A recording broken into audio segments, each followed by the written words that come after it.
And Jason, you're here today also with the Drug Driving Summit, and you're one of the speakers here. And you were very passionate about getting teens involved.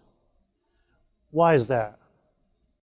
Teens are probably the most important messengers in fighting the drug driving epidemic, because teens are some of the primary contributors to, or the primary people who take place in getting high, getting drugged, and then driving.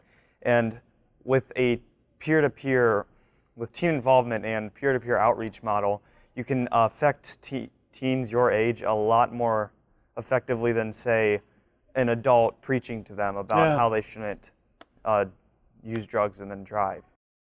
So what your hope is, it sounds like then, is get the teens educated and have them sharing the message with each other. Yeah, absolutely. Does that resonate better with the teens?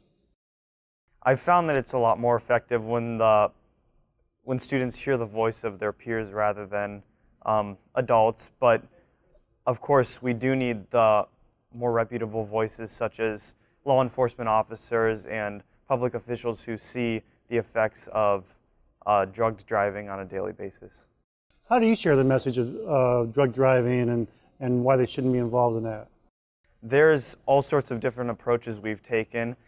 We can participate in, or we've created campaigns that highlight a specific element. We've used drunk driving goggles and driven golf carts to affect that. We've used emotional appeal by having mock car crashes that can be a result of drug driving or drunk driving. We've had informational posters hung around the schools so that students can learn the statistics and facts behind what they're doing. There's just limitless opportunities and ways to appeal in different ways to different students.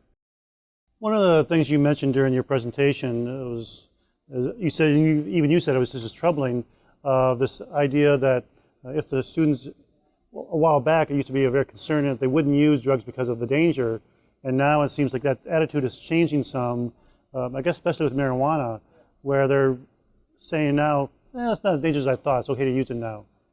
What did you take from that statistic, and how do we change that?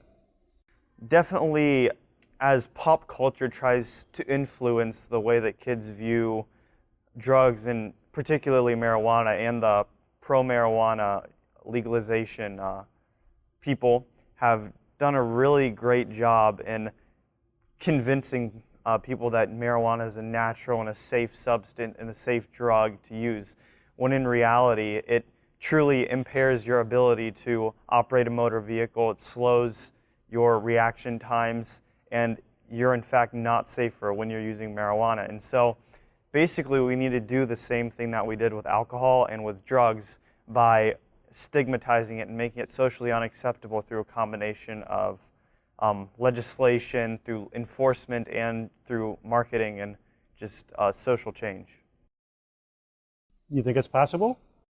Yeah, definitely. I mean, we've seen it happen with alcohol and even with tobacco. Like, people have started fighting back against tobacco companies marketing to young kids, and even alcohol companies marketing to demographics that aren't even legal to buy their products. And so marijuana, as it's slowly becoming legal in other places, you're going to see big marijuana try to do those same things, and we can prevent it with proper legislation. And from what we had here, some groups that put this training together, or this conference together, and they included teens in that effort. I would assume that you think it's a good thing.